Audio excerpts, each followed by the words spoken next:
बड़ा इवेंट अभी हमें देखने को मिला है, जिसकी वजह से काफी लोगों का मानना है कि ये थर्ड वर्ल्ड वॉर का आगाज है कि पुतिन का दिमाग कहे जाने वाले अलेक्जेंडर दुगिन की बेटी को एक कार बम ब्लास्ट में मार दिया गया है और इसकी वजह से रशिया बहुत ज्यादा गुस्से में है। आप तमाम मीडिया पर यह खबर देख सकते हैं जो इस वक्त की सबसे बड़ी खबर है, जिसमें बताया गया है कि daughter of Putin's brain killed in the car explosion near Moscow. आज इस खबर को पूरी दुनिया में बहुत ज्यादा डिस्कस किया जा रहा है, मगर आखिर ये टॉपिक इतना इंपॉर्टेंट क्यों है? चलो मान लेते हैं कि किसी को पुतिन का ब्रेन कहा जाता है, यानी दिमाग कहा जाता है, और उसकी बेटी को मार दिया गया है, तो आखिर इससे हुआ क्या? भला ये इंटरनेशनल न्यूज कैसे बन गई?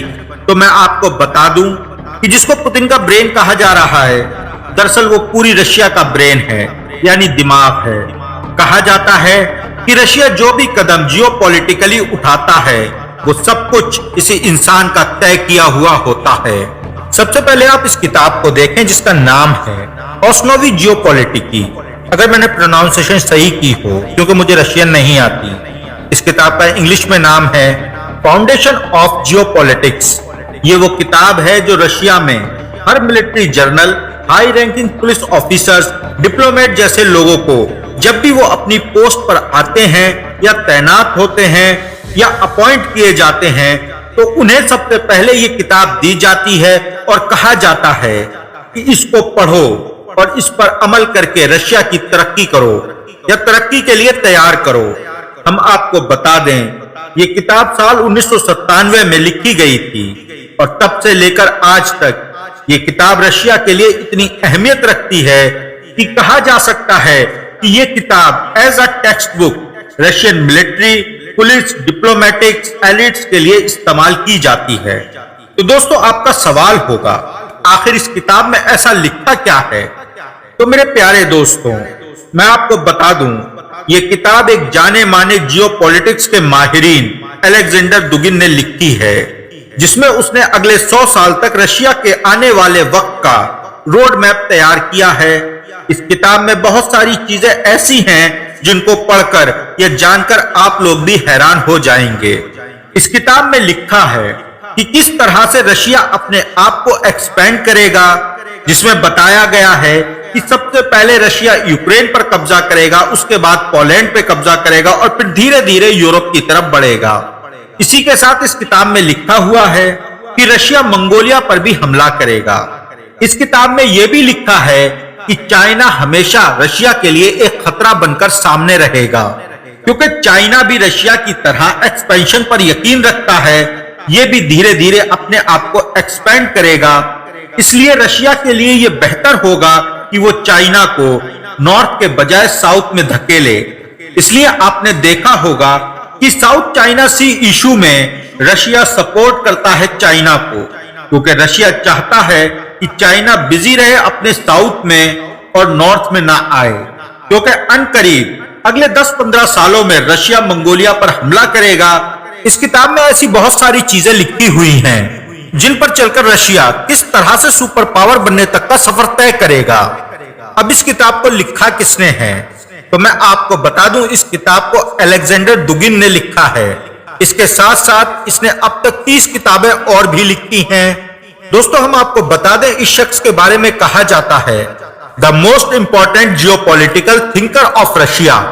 कई बार इंटरनेशनल लेवल पर आर्टिकल लिखा जा चुका है कि अगर आपको पुतिन के दिमाग के बारे में जानना है, यानी पुतिन कैसे सोचता है, क्या करना चाहता है, वो कैसे देखता है, वो क्या देखता है, आज ये सब लोगों के लिए एक मिस्ट्री है, क्योंकि रशिया एक एग्रेसिव सुपर पावर की तरह पूरी दुनिया के सामने आ रही है और दुनिया भर के बड़े बड़े जियोपॉलिटिक्स के माहिर लोग इस बात को बार बार कह चुके हैं कि अगर आप लोगों को पुतिन को समझना है तो सबसे पहले आप लोगों को अलेक्जेंडर दुगिन के सर में घुसना होगा।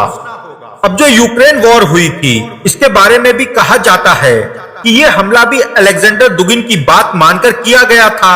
मैं यहां आपको यह भी बात बता दूं कि ऐसा बिल्कुल नहीं है कि पुतिन और दुगिन एक साथ बैठते हों, बल्कि कहा जाता है कि पुतिन इसकी किताब से इंस्पायर्ड होकर इसकी किताब पर अमल करता है।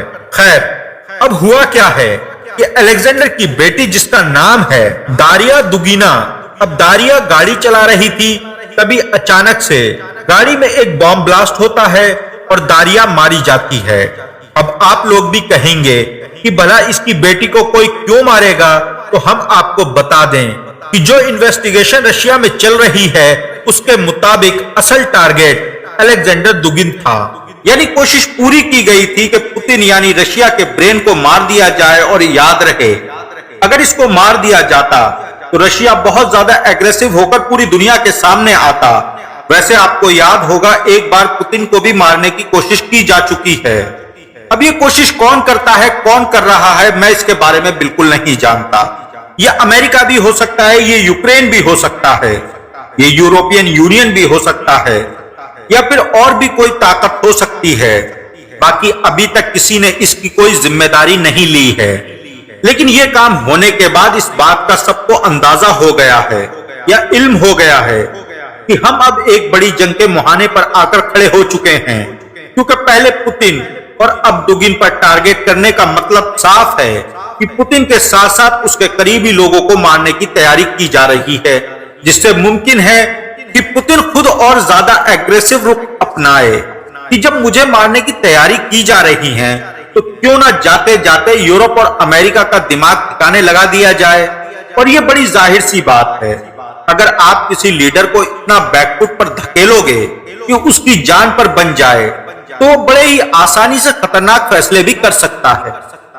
वैसे आपको याद होगा कि हाल ही में यूएन की तरफ से एक बयान आया था कि हम बस एक गलती दूर हैं न्यूक्लियर वॉर से। और मुझे लगता है कि अब वो वक्त आ गया है, ये जल्दी मुमकिन है। क्योंकि अगर आप एक आर्टिकल पढ़ेंगे तो आपको इल्म हो जाएगा कि वर्ल्ड वॉर 3 की रिलीज डेट दुनिया के सामने आ चुकी है, जो 23 अक्टूबर 2026 से 2 नवंबर 2032 में शुरू होना तय करार पाई गई है। अगर आपको इसके बारे में डिटेल चाहिए तो मैं इस आर्टिकल का लिंक डिस्क्रिप्शन बॉक्स में दे रहा हूं, आप वहां जाकर पढ़ सकते हैं। और अगर गहराई से डिटेल चाहिए तो मुझे बताएं, मैं इस पर एक पूरा वीडियो बना दूंगा इंशाअल्लाह। क्योंकि आप लोग भी बहुत ज्यादा सीरियस नहीं लेते हैं, जिसकी वजह से मैं वीडियोस बनाता नहीं हूं। मैंने आपसे एक वीडियो में कहा था कि नेक्स्ट सुपर पावर इजराइल बनने वाला है, और अगर आपको इसका सेकंड पार्ट चाहिए तो मुझे कमेंट बॉक्स में लिख दें। लेकिन आपने नहीं लिखा, मैंने वो वीडियो नहीं बनाया, जबकि उसका आर्टिकल मेरे पास लिखा हुआ है। मैं यहां आपको बता दूं कि नेक्स्ट सुपर पावर और वर्ल्ड वॉर 3 का आपस में बहुत गहरा लिंक है, जिसकी निशानियां हमें हदीस से भी मिलती हैं। तो अगर आपको लगता है कि इस पर मुझे सेकंड पार्ट बनाना चाहिए तो आप मुझे कमेंट बॉक्स में जरूर लिख दें। क्योंकि अगर आप हदीसों के बारे में पढ़ेंगे तो आपको इल्म हो जाएगा कि अब जो दौर शुरू हुआ है वो दौर कत्लेआम का दौर है, वो दौर जंगों का दौर है, इसमें बड़ी बड़ी जंगें होनी है। तो दोस्तों उम्मीद करता हूं आज का वीडियो आपको पसंद आया होगा। अगर वीडियो पसंद आया हो तो वीडियो को ज्यादा से ज्यादा शेयर करें, ये बहुत ज्यादा इंपॉर्टेंट वीडियो है। और अगर आपको सेकंड पार्ट देखना है तो कमेंट में लाजमी मुझे लिखें। आज के वीडियो में बस इतना ही, फिर मिलते हैं अगले वीडियो में। तब तक के लिए अपना बहुत सारा ख्याल रखें। अल्लाह हाफिज।